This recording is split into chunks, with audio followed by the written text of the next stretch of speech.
lebih manis hidup bersama Yesus. Yesus, nama Yesus, pujilah Dia, kasih-Nya kepada saya sampai selama-lamanya. Oh, kasih-Nya kepada saya sampai selama-lamanya. Shalom Bapak Ibu sekalian, kasih setia Tuhan boleh menyertai kita semuanya. Mari kita berdoa. Ya Tuhan, di pagi hari ini kami bersyukur lagi ada kesempatan untuk membaca dan merenungkan firman-Mu. Biarlah pengajaran firman Tuhan hari ini lagi memberkati dan memperkaya kami. Dalam Kristus Yesus kami berdoa. Amin. Saudara, hari ini kita akan membaca satu ayat saja dari Lukas 15 ayat yang ke-10. Firman Tuhan berbunyi demikian. Aku berkata kepadamu, demikian juga akan ada sukacita pada malaikat-malaikat Allah di sorga, karena satu orang berdosa yang bertobat. Amin. Saudara, hari ini izinkan saya untuk membahas 4 jenis kasih Tuhan. Pengajaran zaman sekarang cenderung membuktikan kasih Allah hanya melalui 3K. Kekayaan sangat ditekankan sekali, kesehatan, kesuksesan. Saudara, memakai hal-hal tersebut untuk membuktikan kasih Allah justru akan menghasilkan banyak masalah. Karena sama orang percaya, yang satu kaya, yang lain miskin. Yang satu sembuh, penyakit kansernya didoakan. Yang lain tidak, bahkan meninggal dunia.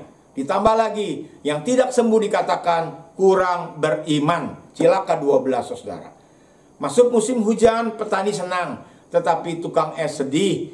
Demikian juga nanti musim kalau sudah berpindah. Saudara, pengajaran Kristen terlalu dibuat menjadi pragmatisme dan materialisme, saudara. Di dalam Alkitab ada 4 jenis kasih yang dinyatakan untuk kita. Yang pertama, kasih yang bersifat memilih. Di dalam kedaulatannya Tuhan memilih Israel secara eksklusif. Yehezkiel 20 ayat 5 ada kalimat, pada hari ini aku memilih Israel. Aku bersumpah kepada keturunan kaum Yakub dan menyatakan diri kepada mereka di tanah Mesir. Aku bersumpah kepada mereka, akulah Tuhan Allahmu. Mazmur 135 ayat 4 juga berkata, sebab Tuhan telah memiliki Yakub baginya, Israel menjadi milik kesayangannya. Saudara, orang zaman sekarang rasa keadilannya terusik. Manusia yang jatuh ke dalam dosa boleh bertanya-tanya, kenapa Tuhan pilih Israel bukan yang lain? Berarti Tuhan tidak adil dong. Tuhan pilih kasih dong. Karena hanya Israel yang dipilih. Kita tahu cerita atau cara berpikir di Alkitab. Tuhan mengasihi bangsa-bangsa lain melalui Israel. Saudara, Roma 11 menasihati kita ayat 33-36. Oh, alangkah dalamnya kekayaan hikmat dan pengetahuan Allah. Sungguh tak terselidiki keputusan-keputusannya. Dan sungguh tak terselami jalan-jalannya. Sebab siapakah yang mengetahui pikiran Tuhan? Atau siapakah yang pernah menjadi penasehatnya?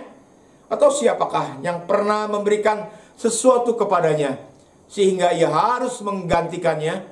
Sebab segala sesuatu adalah dari Dia dan oleh Dia dan kepada Dia, bagi Dialah kemuliaan sampai selama-lamanya. Amin. Saudara, alangkah dalamnya kekayaan hikmat pengetahuan Allah, tak terselami oleh akal manusia. Yang kedua, kasih yang bersifat kondisional, saudara. Berdasarkan taat atau tidak. Di Ulangan 28 jelas sekali.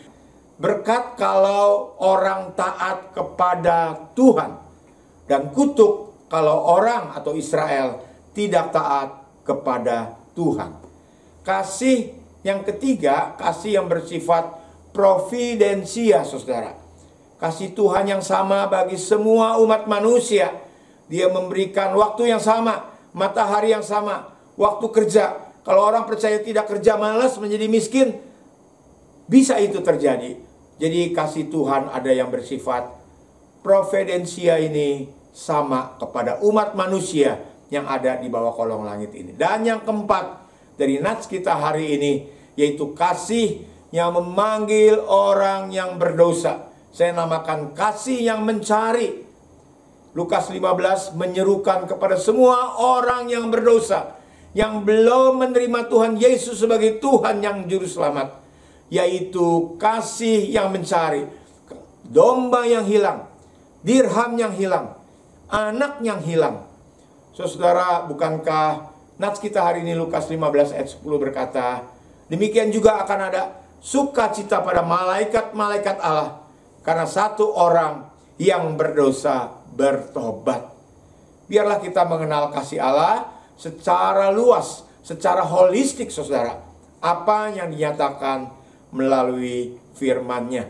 Dan Rasul Paulus mengatakan, Roma 9 ayat 15 dan sampai 16, Tuhan berdaulat, Tuhan berfirman kepada Musa, dan pada kita semuanya dengarkan firman Tuhan. Aku akan menaruh belas kasihan kepada siapa yang aku mau menaruh belas kasihan. Dan aku mau bermurah hati kepada siapa aku mau bermurah hati. Jadi, hal ini tidak tergantung pada kehendak orang atau usaha orang, tetapi kepada kemurahan dan belas kasihan Allah kepada kita. Biarlah pengajaran firman Tuhan ini berguna, membuka wawasan kita semuanya.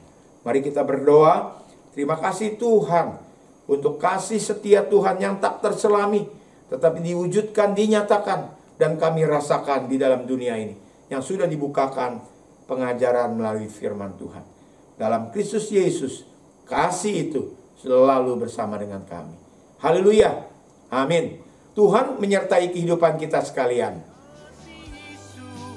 Sungguh indah di dalam hidupku ini, sungguh manis, lebih manis hidup bersama Yesus. Yesus, nama Yesus, pujilah Dia, kasihnya kepada saya sampai selama-lamanya. Oh, kasihnya kepada saya sampai selama-lamanya.